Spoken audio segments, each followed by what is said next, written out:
하나님 말씀 함께 보죠. 여호수아서 11장 16절에서부터 23절까지 말씀 봅니다. 여호수아서 11장 16절에서 23절까지. 네, 우리 한 절씩 돌아가면서 봅니다. 여호수아가 이같이 그 온 땅 곧 산지와 온 네겝과 고센 온 땅과 평지와 아라바와 이스라엘 산지와 평지를 점령하였으니 세일로 올라가는 한락산에서부터 헤르몬 산 아래 레바논 골짜기의 바알갓까지라. 그들의 왕들을 모두 잡아 쳐 죽였으며 여호수아가 그 모든 왕들과 싸운 지가 오랫동안이라. 기본 주민 히위 족속 외에는 이스라엘 자손과 화친한 성읍이 하나도 없고 이스라엘 자손이 싸워서 다 점령하였으니 그들의 마음이 완악하여 이스라엘을 대적하여 싸우러 온 것은 여호와께서 그리하게 하신 것이라. 그들을 진멸하여 바치게 하여 은혜를 입지 못하게 하시고 여호와께서 모세에게 명령하신 대로 그들을 멸하려 하심이었더라. 그때 여호수아가 가서 산지와 헤브론과 드빌과 아납과 유다 온 산지와 이스라엘의 온 산지에서 아낙 사람들을 멸절하고 그가 또 그들의 성읍들을 진멸하여 바쳤으므로 이스라엘 자손의 땅에는 아낙 사람들이 하나도 남지 아니하였고 가사와 가드와 아스도데만 남았더라. 이와 같이 여호수아가 여호와께서 모세에게 말씀하신 대로 그 온 땅을 점령하여 이스라엘 지파의 구분에 따라 기업으로 주매 그 땅에 전쟁이 그쳤더라. 아멘. 하나님께서 약속하신 가나안 땅을 향하여서 이스라엘 백성들이 갑니다. 모세가 인솔하고 갔으나 모세는 가나안 땅에 들어가지 못하고 광야에서 죽습니다. 그리고 여호수아가 그 이스라엘 백성들을 이끌고 요단강을 건너가 가나안 땅을 점령해 가는 그런 스토리가 이 여호수아서에 기록되어져 있습니다. 가나안 땅을 어떻게 점령하는지는 하나님께서 이 여호수아서를 통해서 아주 자세하게 설명하시는데 그 자세한 설명은 첫 번째 성인 여리고성 그리고 두 번째 성인 아이성은 굉장히 자세하게 설명을 해 주십니다. 그러니까 어떻게 점령했는지를 그 작전은 어떠했고 그 하루하루의 일정들을 하루하루 기록하면서 굉장히 자세하게 기록해 주셨습니다. 그런데 그 성은 가나안 땅의 첫 성 여리고성 그리고 두 번째 성 아이성 요 전투까지만 자세하게 기록하시고는 나머지 이 성들은 하나님께서 그들의 여호수아의 손에 붙이심에 여호수아가 그 모든 땅을 점령하였더라. 끝입니다. 끝입니다. 자, 하나님 왜 그렇게 하셨을까요? 물론 성경에 그 모든 절차들을 다 기록하면 좋겠지요. 근데 그걸 다 기록하면 그 하나님이 하신 일을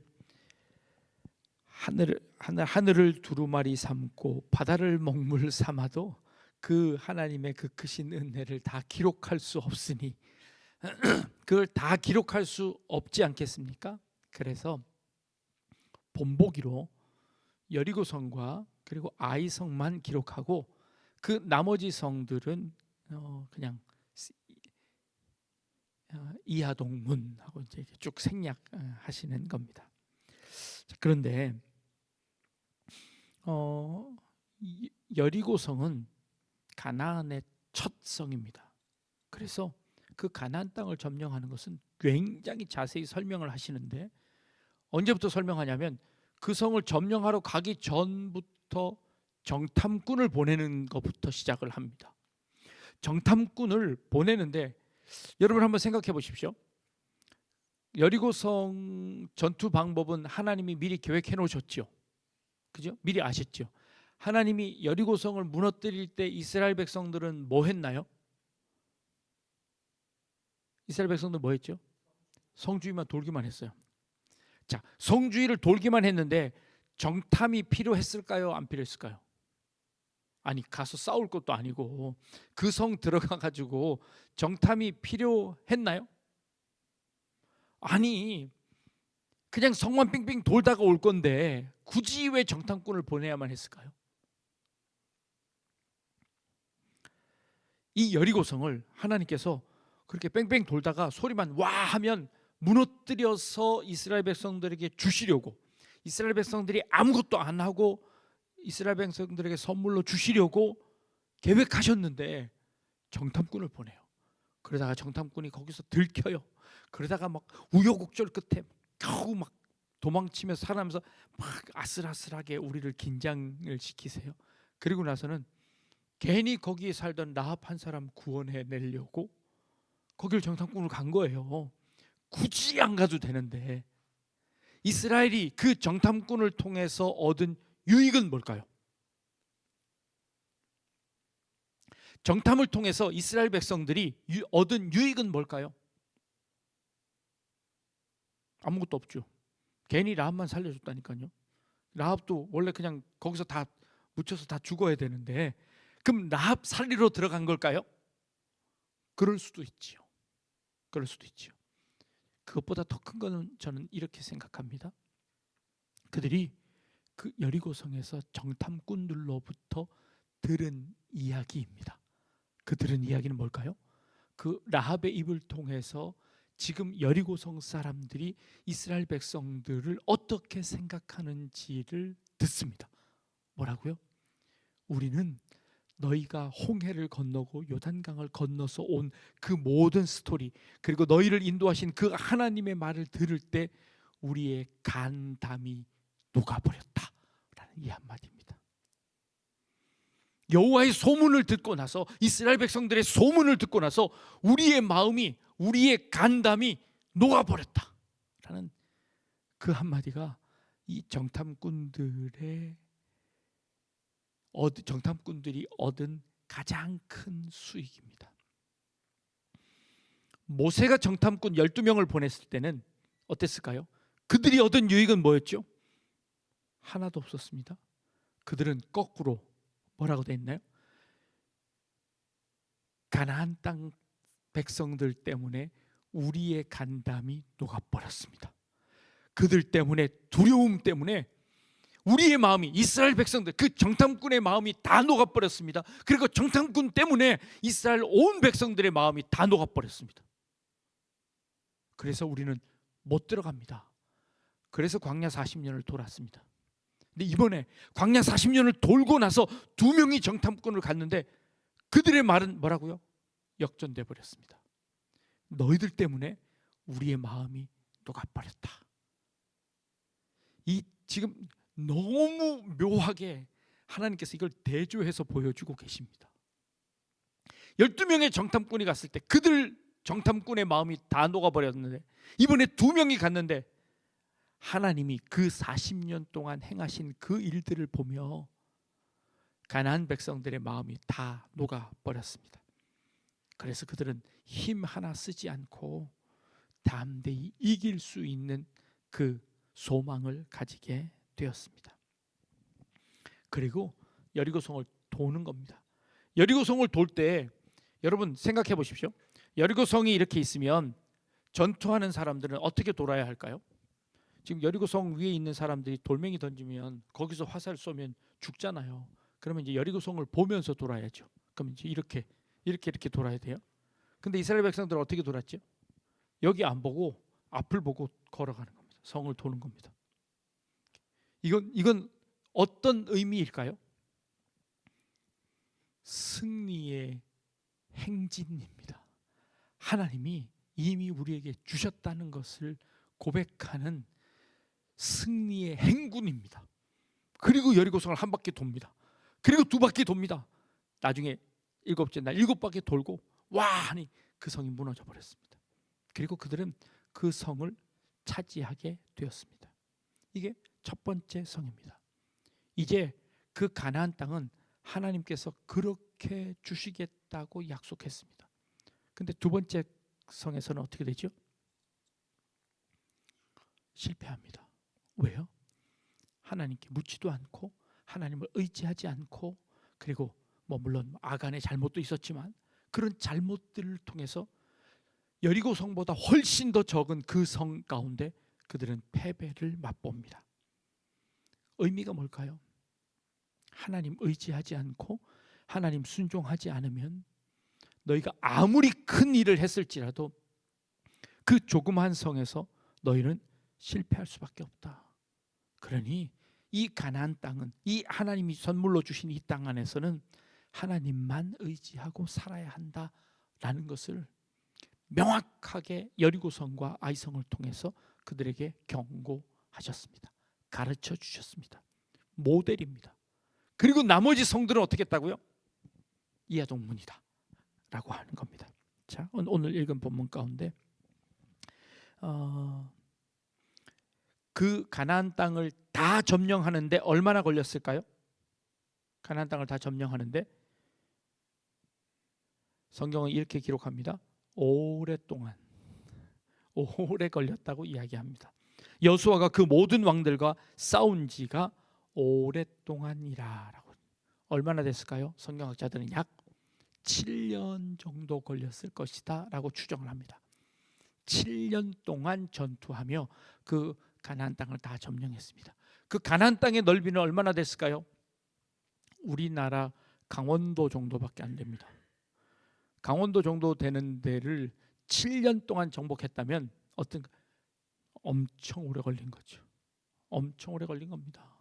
그거 그냥 한 몇 달이면 그냥 다 점령했어야죠. 이런 기세라면, 이 정도의 파죽지세로 침공했다면, 이 정도의 여리고성과 아이성과 같은 그런 전투를 했다면 그 여리고성 가나안 땅 그 몇 달 만에 다 점령해야 했어야 됩니다. 그런데 얼마 걸렸다고요? 7년 걸렸습니다. 7년. 왜 이렇게 오래 걸렸을까요? 왜 이렇게 오래 걸렸을까요? 그들은 그 안에서 우여곡절을 겪습니다. 오늘 그 우여곡절을 설명드리려고 합니다. 자, 7년 동안 그 가나안 땅에 살던 사람들은 어떻게 이스라엘에게 저항했을까요? 어떻게 이스라엘에게 저항했을까요? 두 가지 방법으로 저항합니다. 첫 번째는 이런 방법입니다. 기브온 족속입니다. 기브온 족속은 어떻게 대처하나요? 여리고성 아이성이 무너졌다는 소식을 듣고 기브온 족속들이 속임수를 씁니다. 아주 헤어진 옷을 입고 곰팡이가 핀 떡을 가지고, 그리고 헤어진 가죽 부대에 포도주를 담아서, 그리고 막 때도 꾀죄죄하게 씻지도 않고 그런 상태로 여호수아를 찾아갑니다. 그리고는 그 여호수아에게 화친을 청합니다. 우리 민족과는 싸우지 말고 전쟁하지 말고 우리를 살려주십시오 하고 그들과 화친을 청합니다. 그러자 여호수아가 첫 번째 이렇게 합니다. 하나님께서 절대 이 가나안 땅 족속들과 화친하지 말라고 하셨으니 우리는 화친하지 않는다. 우리는 너희들을 몰아낼 것이다 라고 하자 그들이 이렇게 합니다. 우리는 가나안 족속이 아닙니다. 너희들이 가나안 땅을 다 얻더라도 우리 민족까지는 쳐들어오지 않겠다고 약속해라. 우리는 저 멀리서 왔으니까 너희들하고 싸울 일이 없다. 그러니 우리와 화친하자 라고 속임수를 씁니다. 그때 이 여호수아가 그 속임수에 넘어가 그들과 화친해 버립니다. 그리고 나서는 그들을 쫓아내지 못했습니다. 이게 그들이 싸우는 방식입니다. 자, 그들의 속임수였습니다. 우리를 속이는 사람들이, 믿는 사람들을 속이는 사람들이 굉장히 많습니다. 예전에 그 러시아 공산주의자들이 이렇게 전쟁을 할 때 분리할 때 하는 지침이 발견되었는데, 그 분리할 때 어떻게 하냐면 교회나 성당을 찾아가라. 종교 그 단체를 찾아가라. 그리고 거기서 고해성사를 하거나 상담을 해라. 그리고 너의 처지를 솔직하게 얘기해라. 그리고 살려달라고 해라. 그러면 그 종교 지도자들이 너희를 살려줄 것이다 라고 하는 게 그들의 지령이었습니다. 그렇게 해서 실제 그렇게 해서 살아난 사람들이 그렇게 해서 위기를 모면하고 그리고 다시 재기해서 활동을 할 수 있도록 전략상 그런 방법을 쓰기도 했었다고 합니다.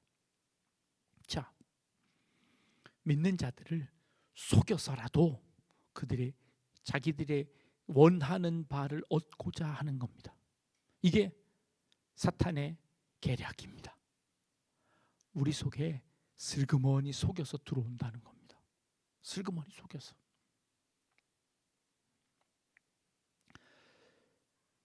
그런데 여러분, 그들이 왜 속임수를 쓸까요? 속임수를 쓰는 이유가 뭘까요? 속임수를 쓰는 목적이 뭘까요? 속임수를 쓰는 목적은요, 그들이 두려워서 그렇습니다. 힘으로 안 되니까 그렇습니다. 전략상 속이는 겁니다. 그 말은 뭘 의미할까요? 이 이스라엘 백성들의 힘이 훨씬 더 강하다는 것을 의미합니다. 강할 때 그들은 머리를 숙여 그렇게 속임수로 들어옵니다. 여러분, 힘으로 해서 안 되는데 속여서라도 덤벼야 될 거 아닙니까? 속여서라도 살아남아야 될 거 아닙니까? 그러니까 그들도 궁여지책인 겁니다. 여러분 어떻게 생각하세요? 여러분들과 이렇게 마음이 맞지 않는 사람이 여러분들과 막 맞짱 뜨고 싸우는 게 편하세요? 아니면 속이면서 꼬리를 내리는 게 편하세요? 어떤 게 더 나은가요? 여러분, 어떤 게 더 나으세요? 자, 그 가나안 땅 백성들이 선택한 두 가지 방법입니다. 하나는 속여서 화친하거나, 두 번째, 그 모든 족속들이 함께 힘을 합하여 싸우거나. 두 가지 방법입니다. 자, 여러분들의 적이 어떻게 했으면 좋겠어요? 무서워서 날 속이는 전략을 쓰는 게 좋겠어요? 아니면 끝까지 싸우는 게 좋겠어요? 싸우면 나도 죽는데요? 싸우면 나도 맞는데요? 나도 피해를 보는데요? 어떤 게 더 좋을까요? 좋은 건 없습니다. 좋은 건 없습니다. 어떤 게 승률이 높을까요? 그것도 사실 모릅니다. 그것도 사실 모릅니다. 그런데 정답은 있습니다. 무엇이 되었건 그들과 싸워 이길 수 있는 방법이 있습니다. 뭘까요? 너무 간단합니다. 너무 간단합니다. 하나님께 묻는 겁니다. 여리고성을 어떻게 이겼다고요? 하나님이 가르쳐 주신 대로 아무것도 하지 않고 이겼다고요. 나머지 가나안 땅들은 어떻게 주시겠다고요? 모델로 그 방법대로 주시겠다고요. 그 방법대로 하면 얻을 수 있다고요. 근데 그 방법대로 안 하니 아이성과 같은 결과가 났습니다. 이제 나머지도 이와 동문입니다. 그럼 어떻게 해야 될까요? 하나님께 묻고 하나님께서 하라는 방법대로 했어야죠. 그런데 기브온 사람들이 그들을 속일 때 하나님께 묻지 않았습니다. 아, 겉모습만 보니 그냥 그럴듯하게 생겼구나 하고 그들의 말을 듣고 화친해버렸습니다. 그게 이스라엘의 실수였습니다. 그들의 방법이 교묘하게 속이든 아니면 끝까지 해서 싸우든 그들의 방법과 상관없이 우리는 어떤 방법으로 싸운다고요? 하나님께서 가르쳐 주신 방법대로 싸운다고요. 우리는 그들과 같은 방법으로 싸우는 것이 아니라 그들이 싸움을 걸어오는 그 방법으로 싸우는 게 아니라 우리는 우리만의 방법으로 싸운다고요. 우리만의 방법에 실패하면 우리는 그들의 방법에 놀아날 수밖에 없습니다. 속이면 속아져야 되고 그들이 덤비면 우리는 그 싸움에 말려 들어가야 합니다. 여리고성은 그들과의 싸움에 한 번도 말려 들어가지 않았습니다. 상상도 할 수 없는 방법으로 싸웁니다. 이게 하나님의 방법입니다. 하나님께서 이기게 하시는 방법은 우리가 생각했던 그런 방법이 아닙니다. 그냥 성 돌라는 겁니다. 그냥 이겼다고 소리 지르라는 겁니다. 이건 우리가 상상할 수 없는 방법입니다. 이게 하나님의 방법입니다. 가나안 땅은 하나님의 방법으로 싸워 얻어야 합니다. 우리 인생도 마찬가지입니다. 하나님의 방법으로 싸우라고 합니다. 근데 우리는 자꾸 칼싸움 연습합니다. 아니 그 방법으로 싸울 거 아니라니까요. 우리는 자꾸 활 쏘는 연습을 합니다. 우리는 자꾸 돈을 많이 모아야만 뭔가 큰 일을 할 거라고 생각합니다. 아니, 그걸로 싸울 거 아니라니까요. 하나님의 방법대로 할 겁니다. 그러니 우리는 어떤 연습을 해야 하나요? 하나님의 말씀에 순종하는 연습을 해야 합니다. 이들이 그걸 못하는 겁니다.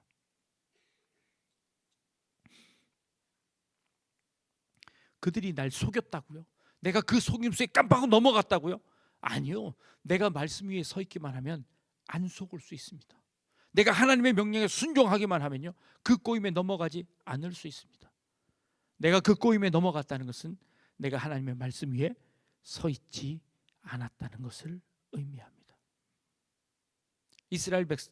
가나안 땅의 백성들의 첫 번째 대항 방법이었습니다. 두 번째 대항 방법은 뭘까요? 그들의 마음이 완악하여져서 끝까지 싸우는 방법을 선택했습니다. 가나안 땅에 있던 사람들이 힘을 합쳐서 그러면 우리 한번 맞서 싸워보자 하고 싸우는 겁니다. 그런데 성경은 굉장히 재미있게 표현합니다. 20절 말씀입니다.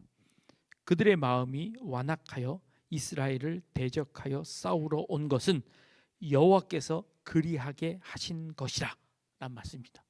그들을 진멸하여 바치게 하여 은혜를 입지 못하게 하시고 여호와께서 모세에게 명령하신 대로 그들을 멸하려 하심이었더라 라고 말합니다.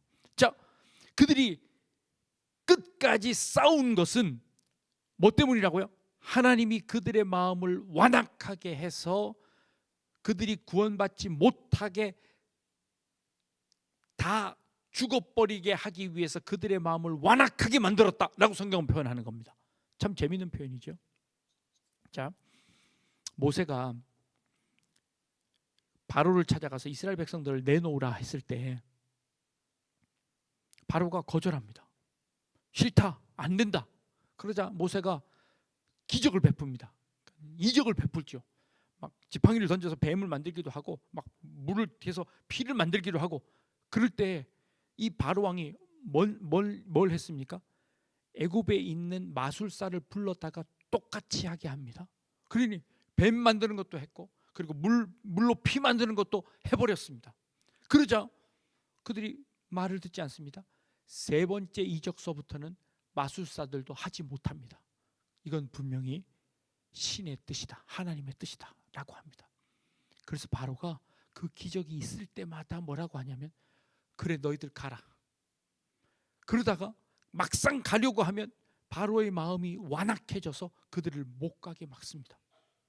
그때마다 성경은 뭐라고 표현하냐면 하나님이 바로의 마음을 완악하게 하사라고 성경은 기록합니다. 하나님 왜 그렇게 기록했을까요? 그 완악하게 해서 하나님의 기적을 하나 더 보여주는 겁니다. 그 하나님의 기적을 하나 더 보여주는 이유는 뭘까요?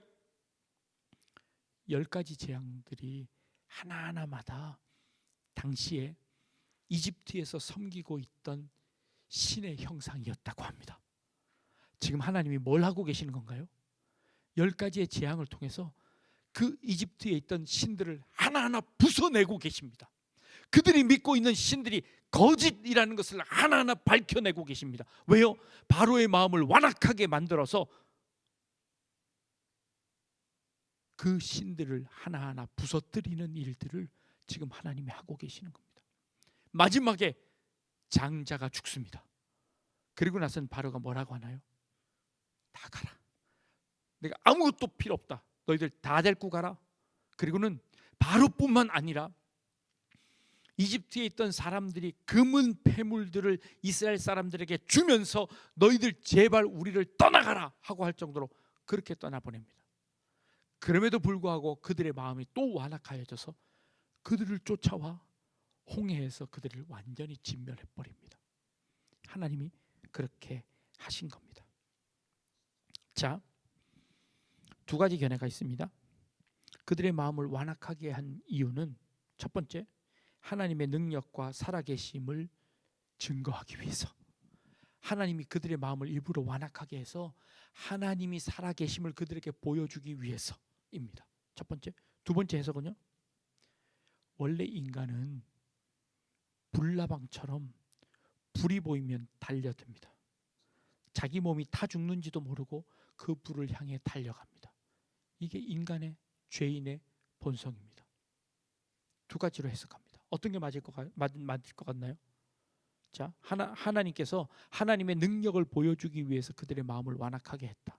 두 번째, 원래 인간의 마음은 완악해서 불을 보면 달려드는 것처럼 그 선을 보고 달려들어 그들 스스로 죽을 때까지 싸우려고 하는 그들의 악의 습성이다. 뭐가 답일까요? 둘 다 맞습니다. 둘 다 맞습니다. 하나님께서 그 불나방 같은 그 죄인들의 습성, 인간의 그 마음을 아시고 그들에게 그들이 잘못됐다는 것을 하나하나 낱낱이 세상 가운데 하나님이 누구신지 하나님의 살아계심을 낱낱이 보여주시는 그 일들을 하는 겁니다. 그리고 그들을 7년 동안 하나님께서 그들을 그 광경을 훈련시킵니다. 그리고 그 가나안 땅을 다 점령하게 하십니다. 이게 가나안 땅의 끝입니다. 마지막에 이 여호수아를 통해서 하나님이 한 가지를 더 증명해내십니다. 뭘까요? 21절입니다. 그때 여호수아가 가서 그 바로 20절에 명령하신 대로 그들을 멸하려 하심이었더라. 그때에 여호수아가 가서 산지와 헤브론과 드빌과 아납과 유다 온 산지와 이스라엘 온 산지에서 누굴요?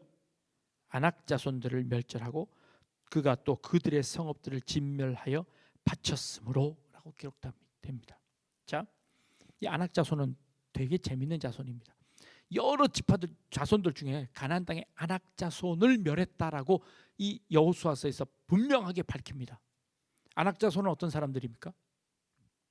모세가 12명의 정탐꾼을 보냈을 때 그 정탐꾼들이 한 말 중에 이런 말이 있습니다. 우리가 그 땅에서 아낙 자손을 보았는데 그들은 키가 얼마나 큰지 그들에 비하면 우리는 메뚜기와 같더라 라는 말을 함으로 당시의 이스라엘 백성들이 모두 다 실망하도록 만들어 버렸습니다. 그 주범이 누구라고요? 아낙 자손입니다. 아낙 자손입니다. 그때 여호수아는 뭐라고 얘기했나요? 하나님이 우리와 함께 하시면 그들은 우리의 밥입니다 라고 했던 그 아낙 자손입니다. 여호수아가 가나안 땅을 완전 정복할 때 마지막 정점을 찍은 자손이 누구라고요? 아낙 자손들을 다 멸절시킨 겁니다. 그때는 두려워서 그들을 볼 때 우리는 메뚜기와 같습니다 라고 했던 그 아낙 자손을 여호수아가 지도자가 되어서 이제 그 가나안 땅을 다 점령할 그때에 그 아낙 자손들을 다 멸절시켜서 어떤 성읍에도 그 아낙 자손들이 살지 않도록 만들었습니다. 이 여리고 성을 가나안 땅을 다 점령하는 마지막 마침표입니다. 자, 아낙 자손은 이스라엘 백성들의 아킬레스건이었습니다. 그 아낙 자손들을 볼 때마다 우리는 메뚜기 같습니다. 메뚜기 신드롬에 걸려서 그들을 볼 때마다 우리는 할 수 없습니다. 우리는 망합니다. 우리는 안 됩니다. 불평했던 그 원인이 아낙 자손이었습니다. 40년 동안 이스라엘 백성들을 통해서 하나님은 그 가나안 땅을 어떻게 정복해야 하는지를 가르쳐 주셨습니다. 그건 세상의 방법이 아니라 우리 눈에 보이는 방법이 아니라 하나님의 방법으로 이겨야 한다고 가르쳐 주셨습니다. 그리고 그 모범을 샘플을 여리고성을 통해서 아이성을 통해서 보여주셨습니다. 그리고 나머지 성은 이와 같다라고 했습니다. 그 이와 같은 그 성 가운데 기브온 백성들은 속임수로 우리에게 다가오고 다른 백성들은 불나방처럼 그 힘을 합쳐서 우리에게 달려듭니다.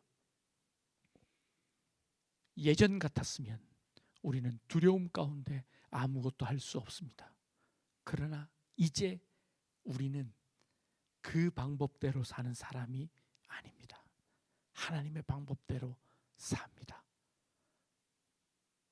여호수아는 그 아낙 자손을 몰아댐으로 말미암아 그 가나안 땅을 다 점령하고 그 모든 성 가운데 하나님이 약속하신 그 가나안 땅을 나누어 주고 지파 따라 인원수 따라 그 땅을 다 나누어 주고 그 땅을 완전히 점령하도록 만들었더라. 이게 이 가나안 땅에 들어온 여호수아의 마지막 사역이었다는 것입니다. 연말을 맞습니다. 여러분들 12월 달입니다. 지난 한 해 25년 한 해 한번 돌아보십시오. 어떻습니까? 승리하셨습니까? 아니면 또 벌써 아무것도 한 것도 없는데 벌써 이만큼 지나버렸네 입니까? 올해도 두려워서 도전하지 못했던 것들이 있습니까? 믿음으로 결단했는데 두려워 도망갔던 적이 있습니까? 여러분들 앞에 아낙 자손은 누구입니까? 무엇이 여러분들의 아킬레스건입니까? 때로는 속임수에 넘어가기도 합니다. 바쁘다고, 또 힘들다고, 어렵다고, 나만 힘든 게 아니라 다 힘들다고 그 속임수에 넘어가기도 합니다. 뭐 때문에 안 되고 뭐 때문에 안 되고 다 맞는 것 같습니다. 기본 조석들이 그렇게 왔습니다. 곰팡이 쓴 떡 갖고 왔고, 다 헤어진 가죽 부대 갖고 왔고, 다 헐어버린 그 옷 입고 와서는 속입니다. 안 된다고. 그 말이 진짜인 것 같습니다. 그래서 속기도 합니다.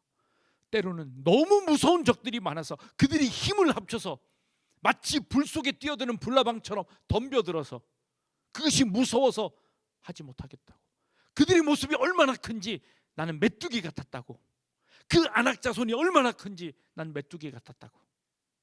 맞습니다. 그 말도 맞습니다.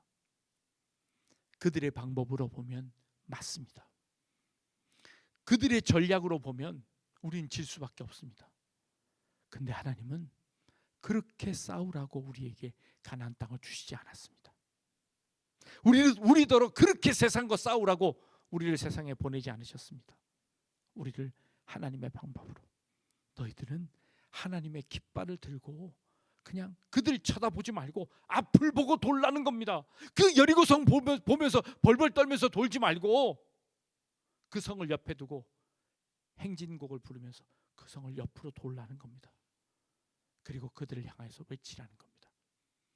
그러면 속지도 않고 무섭지도 않고 그들의 어떤 전략 가운데서도 우리는 승리할 수 있다고 우리에게 말씀하고 계십니다. 2025년, 아니 또 새롭게 올 2026년 한 해 우리 하나님의 방법으로 이 세상을 향하여 맞설 수 있는 저희들 되기를 원합니다. 인간의 눈으로 볼 때, 세상의 방법으로 볼 때는 잽도 안 됩니다. 그러나 하나님이 우리와 함께 하시면, 하나님이 우리 편이 되어 주시면, 우리가 하나님의 방법대로 싸우면 이깁니다. 승산이 있습니다. 아니, 승산이 있는 정도가 아니라 우리는 이미 승리를 얻었습니다. 이게 이 여호수아서를 통하여서 우리에게 보여주시는 하나님의 말씀이지, 뜻이지 않겠습니까? 우리 모두 하나님의 방법으로 승리하는 저와 여러분들 다 되실 수 있기를 주님의 이름으로 축복합니다. 기도하겠습니다.